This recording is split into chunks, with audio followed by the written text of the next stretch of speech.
오늘 성경 말씀은 열왕기하 14장 23절에서 29절입니다. 유다의 아마샤 왕에게 굴욕적인 패배를 안겨준 이스라엘 왕 요아스가 아마샤보다 먼저 세상을 떠났습니다. 그리고 그의 아들인 여로보암이 왕위에 올랐습니다. 바로 이 여로보암이 북이스라엘 역사상 최고의 전성기를 이룩하는 여로보암 2세입니다. 그는 41년 동안 다스리면서 이스라엘을 태양처럼 빛나는 제국의 자리에 올려놓았으며 그의 리더십 아래 이스라엘은 아주 넓게 영토를 확장하게 되었습니다. 25절 이스라엘의 하나님 여호와께서 그의 종 가드헤셀 아미떼의 아들 선지자 요나를 통하여 하신 말씀과 같이 여로보암이 이스라엘 영토를 회복하되 하맛 어귀에서부터 아라바 바다까지 하였으니 남쪽으로는 홍해의 아카바 만에서부터 북쪽으로는 유프라테스 강 근처까지 영토를 확장하였습니다. 요단 동편까지 원래 이스라엘의 영토였던 곳을 모조리 회복한 것입니다. 물론 그가 이렇게 마음껏 영토 확장을 할 수 있었던 것은 당시의 복잡한 국제정세의 덕분이기도 합니다. 당시 오랜 동안 북이스라엘을 압박하던 아람이 신흥 강대국인 아수르의 침공을 받아 수도 다메섹이 점령당하면서 비틀거렸습니다. 끊임없이 국력을 키우며 기회를 엿보던 여로보암 2세는 바로 그 틈을 타서 재빠르게 군대로 움직여서 다윗과 솔로몬 시대의 영토를 대부분 회복한 것입니다. 영토가 커지니까 상대적으로 주변 국가들 사이에서 이스라엘의 위상이 높아졌고 넓은 영토에서 거치는 세금과 여러 자원들을 활용하여 무역이 활성화되었습니다. 그렇게 나라의 정세가 윤택해지면서 북이스라엘은 부와 힘을 동시에 소유한 대제국의 반열에 오르게 되었습니다. 그런데 성경은 이 모든 것이 여로보암 2세의 능력이 아니라 하나님의 은혜였다는 사실을 분명히 밝히고 있습니다. 26, 27절 이는 여호와께서 이스라엘의 고난이 심하여 매인자도 없고 노인자도 없고 이스라엘을 도울 자도 없음을 보셨고 여호와께서 또 이스라엘의 이름을 천하에서 없이 하겠다고도 아니하셨으므로 요아스의 아들 여로보암의 손으로 구원하심이었더라. 과거의 이스라엘은 극심한 고난에 처했는데도 도와줄 사람이 전혀 없는 상황이었습니다. 하나님은 그러한 힘든 상황에 있는 이스라엘을 불쌍히 여기시고 여로보암이라는 지도자를 세워서 이스라엘을 구원하도록 하셨습니다. 여기 보면 주어가 하나님입니다. 여로보암이 하는 것처럼 보이지만 실제로 하나님이 다 하시고 여로보암에게 시키셨다는 것입니다. 여로보암 2세가 뛰어난 리더였다는 것은 분명한 사실입니다. 그러나 모든 것은 하나님의 선물이었습니다.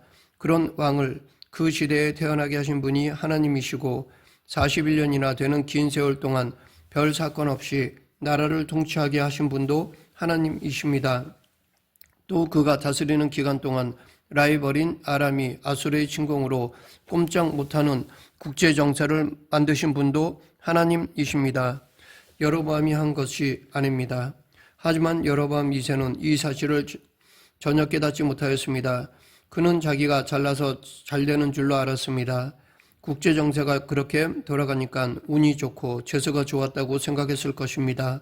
그러한 그에 대해 성경은 여호와 보시기에 악을 행하여 이스라엘에게 범죄하게 한 느밧의 아들 여로보암의 모든 죄에서 떠나지 아니하였더라 라고 평가하고 있습니다. 여로보암 2세는 세상적 시각으로 볼 때 아주 뛰어난 왕이었습니다. 하지만 그는 하나님 보시기에 악을 행하고 과거 여로보암 1세의 죄를 그대로 본받아 우상 숭배를 따른 악한 왕이었습니다. 여기서 우리가 주목해야 할 것은 여로보암 2세는 북이스라엘 역사상 최고의 왕입니다. 아니 이스라엘과 유다를 통틀어서 아주 뛰어난 왕이었습니다. 사람들은 온갖 좋은 말로 그를 칭찬하며 그를 높였을 것입니다. 그런데 하나님의 평가는 아주 간단하고 냉혹하다는 것입니다. 즉 그는 악했다라는 것입니다. 그토록 놀라운 업적을 이룬 여로보암 2세에 대한 성경의 기록은 딱 7절입니다. 이렇게 훌륭한 사람이면 세상의 역사책에 얼마나 길게 기록되어 있습니까? 실제 역사에도 많이 나옵니다. 그러나 하나님 보시기에 그는 다른 왕들과 똑같이 악을 행한 왕이었습니다. 단지 악한 왕일 뿐이었습니다. 지금도 마찬가지입니다. 세상의 관점으로 보면 최고의 리더이며 엄청난 성공을 거둔 사람들이 많습니다. 사람들은 그들을 칭송하고 지켜 세웁니다. 이 시대의 영웅이라고 높입니다. 그러나 하나님 앞에서도 그렇게 평가를 그들이 받을 수 있을까요? 그렇지 못할 수 있습니다. 그러하기에 우리는 세상의 역사가 우리를 어떻게 평가하는가 하는 것보다 더 중요한 것은 하나님께로부터 착하고 신실한 종이라는 말을 듣는 것입니다. 여로보암 2세가 다스리던 시대는 북이스라엘 역사에서 정치, 경제, 군사적으로 최고의 전성기였습니다. 그렇다면 그때 백성들이 얼마나 행복하게 잘 살았겠습니까? 태평성대였고 엄청난 부귀영화를 누렸던 시절이라면 사람들이 얼마나 행복하게 잘 살았겠습니까? 그러나 영적으로는 역대 왕들의 시절과 마찬가지로 계속 암흑기였습니다. 막강해진 국력 때문에 오히려 교만해져서 부유해진 국민들은 도덕적으로 타락해버렸습니다. 사람은 일이 잘 풀리고 부자가 되고 잘 살게 되면 좋아질 것 같아도 이상하게 타락을 하게 됩니다. 인간은 죄인임이 드러납니다. 도덕적으로 타락합니다. 이스라엘도 똑같았습니다. 외부적으로는 강해진 이스라엘은 내부적으로는 급속히 썩어 들어가기 시작했고 이것은 얼마 안 되어 닥쳐올 이스라엘 멸망의 원인이 되었습니다. 여로보암 시대로부터 불과 30년 후에 북이스라엘은 아수르에게 망했습니다. 이스라엘을 괴롭히던 아람을 아수르가 압박해 주므로 이스라엘이 여로보암 시대에 번영할 수 있었던 것인데 바로 그 아수르의 손에 의해 멸망당할 줄을 이때 여로보암 2세도 이스라엘의 그 어느 누구도 예상치 못한 일이었습니다. 이처럼 인간은 한치 앞을 내다보지 못하는 어리석은 존재입니다. 그러므로 지금 부유하고 모든 일이 잘 풀린다고 마음이 해이해져서는 곤란합니다. 엄청난 재앙이 금방 몰려올지 알 수 없기 때문입니다. 또 반대로 지금 힘들다고 낙심할 필요도 없습니다. 언제 하나님이 바꿔주실지 모르기 때문입니다. 오히려 지금 힘들 때 우리는 잘 될 때를 준비해야 합니다. 그렇지 않으면 일이 잘 풀리고 부유해지는 날이 올 때 바로 타락해 버립니다. 계속해서 이 여로보암 2세 때 활동한 선지자에 대해 알아보겠습니다. 먼저 요나 선지자입니다. 요나서는 길이가 짧지만 하늘과 땅과 바다를 배경으로 하고 그 안에 흐르는 하나님 나라의 비밀을 담고 있습니다. 이 요나서는 잃어버린 영혼을 향한 하나님의 사랑과 자비가 얼마나 크고 끈질긴 것인가를 보여주는 감동적인 메시지를 담고 있습니다. 아무리 악하고 못되고 죄못대로 사는 사람들이라 할지라도 하나님은 그들을 구원하시기를 원하십니다. 그러하기에 하나님은 당신의 종들을 도구로 쓰십니다. 때로는 이 사명이 싫어서 하나님의 사람이면서도 최대한 멀리 도망쳐 보려고 하지만 결국은 하나님의 손에 붙잡혀서 쓰임받게 되고 하나님의 뜻은 반드시 이루어지고 만다는 것을 보여주는 내용이 요나서입니다. 요나서 자체만 보면 요나에 대한 설명이 자세히 나오지 않지만 열왕기하 등을 보면 요나가 자신의 시대에 상당한 영향력을 끼쳤던 선지자였음을 알 수 있습니다. 요나가 활동하던 시대는 여로보암 2세 때였는데 요나는 영적 지도자로서 정치 지도자인 여로보암 2세와 절묘한 팀워크를 이루며 이스라엘의 마지막 번영에 기여하였습니다. 늘 재앙과 회개만을 예언해야 했던 예레미야와는 달리 요나는 계속 여로보암 왕의 승리를 예언했고 그 예언은 실제로 이루어져 백성들이 번영을 누렸습니다. 요나는 하나님이 자신의 민족을 다시 일으키시는 도구로 쓰임받는데 신이 났습니다. 우리는 요나서 1장에서 도망부터 가는 요나를 보기 때문에 그를 신통치 않게 볼 수 있는데 그 전까지는 최소한 요나가 아주 충성스럽고 열정적인 선지자였습니다. 그런데 어느 날 갑자기 하나님께서 니느웨로 가라고 하시면서 요나의 인생이 바뀐 것입니다. 니느웨는 티그리스강 동쪽에 위치한 도시로서 한 바퀴 도는데 걸어서 3일이나 걸리는 큰 성읍이었으며 초강대국인 아수르 제국의 수도였습니다. 니느웨는 30m가 넘는 높은 성벽에 둘러싸인 요새였으며 성벽 위로 마차 세대가 달릴 수 있을 정도로 성벽이 두꺼웠습니다. 그러나 니느웨는 악독한 성읍이었습니다. 아수르 사람들은 건축술과 군사력으로 유명했지만 동시에 포로민들에게 잔인하기로 악명이 높았습니다. 하나님은 그러한 아수르 니느웨 사람들의 불의와 우상숭배와 잔인한 폭력을 더 이상 그냥 두지 않으시고 그 성을 심판하기로 결심하셨습니다. 그러나 은혜로우신 하나님은 한 번 더 회개의 기회를 주시기로 마음먹으시고 요나를 보내셔서 심판의 메시지를 니느웨 사람들에게 전달하게 하신 것입니다. 그러기에 요나서는 성교적으로 볼 때 아주 특별한 책이기도 합니다. 성경학자들 중에는 이 요나서를 신약의 마태복음 28장 19, 20절에 나오는 지상대명령과 비교되는 책으로 평가하기도 합니다. 하나님께서 이스라엘을 택하신 목적이 단순히 그들에게만 복을 주시기 위해서가 아니라 이스라엘을 통해 모든 민족에게 복을 주시려는 데 있다는 것을 우리는 요나서를 통하여 다시 한번 확인할 수 있습니다. 그런데 니느웨는 강한 군사적 힘으로 북이스라엘을 공격한 대적이었습니다. 아무리 요나가 하나님의 명령을 따라 말씀을 전하는 선지자였지만 자기 조국을 짓밟는 아수르에 가서 회개할 수 있도록 메시지를 전하는 것은 쉽지 않은 사명이었습니다. 요나의 문제는 하나님의 뜻이 무엇인지 몰랐던 것이 아니라 오히려 그 반대였습니다. 자신이 복음을 전해서 니느웨 사람들이 회개하면 하나님이 그들을 벌하지 않으시고 용서하실 것을 알고 있었던 것입니다.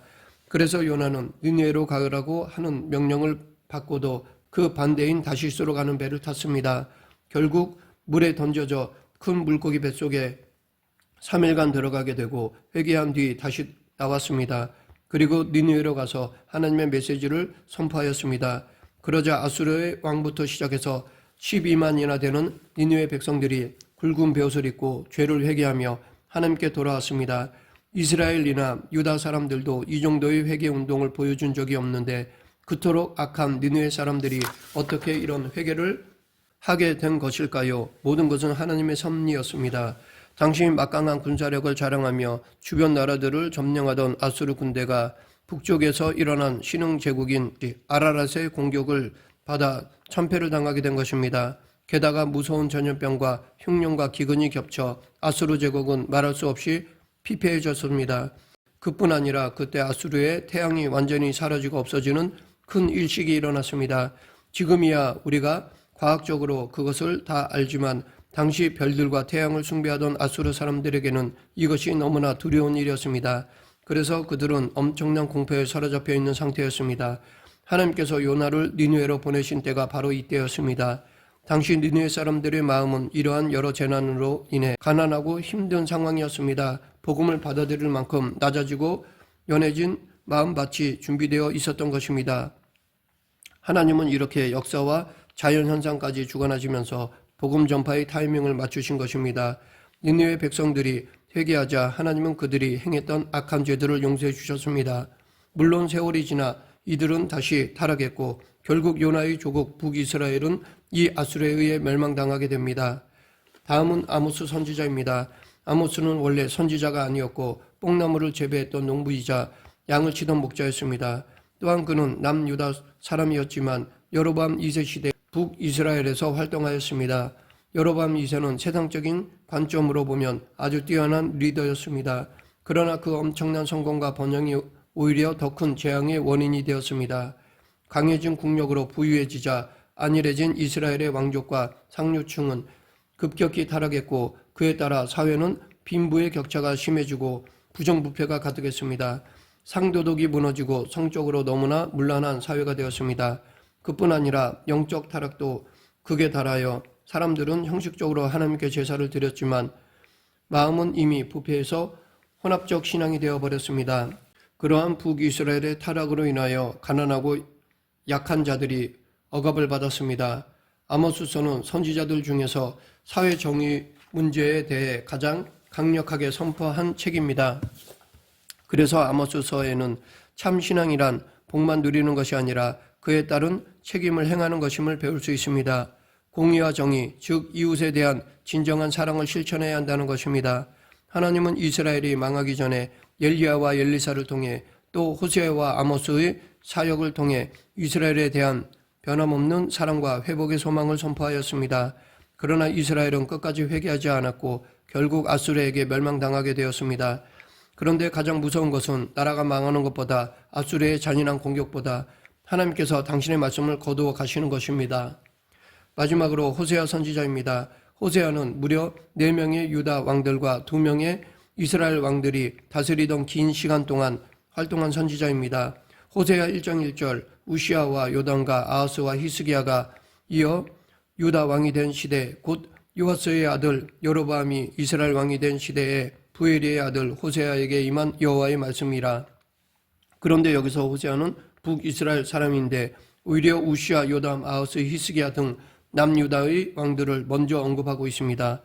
이렇게 먼저 소개했다는 것은 자기 조국 북이스라엘의 왕들보다 라이벌인 유다의 왕들을 더 중요하게 생각했다는 것을 의미합니다. 왜일까요? 북이스라엘에는 계속해서 무력 쿠데타가 일어나 왕조가 자주 바뀌었습니다. 힘을 가진 자가 왕권을 빼앗으면 그만이었습니다. 그래서 왕조가 바뀔 때마다 피비린내 나는 살육과 숙청이 벌어졌습니다. 그러니까 북이스라엘은 전형적인 인간의 제국이었습니다. 하지만 남유다는 달랐습니다. 유다의 왕들과 백성들도 하나님 앞에 죄를 짓고 타락한 적이 많았지만 그래도 다윗의 후손이 왕위를 이어갔습니다. 하나님의 성전이 있는 예루살렘을 수도로 한 유다 백성들의 마음속에는 반드시 왕은 하나님의 언약 속에 세워진 다윗의 후손이어야 한다는 의식이 있었습니다. 그래서 아무리 나라가 타락했어도 왕권을 빼앗을 마음을 품은 사람은 없었습니다.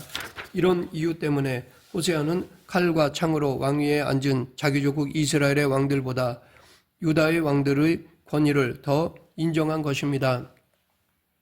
이것은 곧 하나님의 권위에 대한 존경이라 할 수 있습니다. 그러한 호세아에게 하나님은 아주 특별한 방법으로 메시지를 주셨습니다. 호세아가 고멜이라는 여인과 결혼하게 하셨는데 문제는 고멜이 음란한 여자였다는 것입니다. 자녀 셋을 낳고도 끊임없이 집을 나가서 다른 남자들과 바람을 피웠습니다. 그런데 하나님은 호세아에게 그런 고멜을 용서하고 다시 집으로 데려와 살라고 하셨습니다. 그것도 비싼 값을 치르고 말입니다. 또 그렇게 한 것이 한두 번이 아니었습니다. 호세아는 결국 참다 못해 어떻게 하나님이 자기에게 이런 혐오스러운 일을 시키실 수 있느냐라고 하며 하나님께 따졌습니다. 그때 하나님은 바로 그것이 끊임없이 나를 배신하는 이스라엘 백성들을 향한 나의 마음이다 라고 하셨습니다. 호세아라는 이름의 뜻은 여호와는 구원이시다입니다. 곧 신약의 예수와 같은 이름입니다. 여호수아, 호세아, 예수는 같은 뜻의 이름입니다. 호세아는 이스라엘이 우상을 숭배하지 않고 하나님만 섬길 때 구원을 얻을 수 있다고 소리 높여 부르짖었지만 아무도 그의 말을 듣지 않았습니다. 그 결과 하나님의 징계로 인하여 호세아가 선지자로 활동하던 시기에 북이스라엘의 많은 사람들이 아수르의 포로로 끌려갔습니다.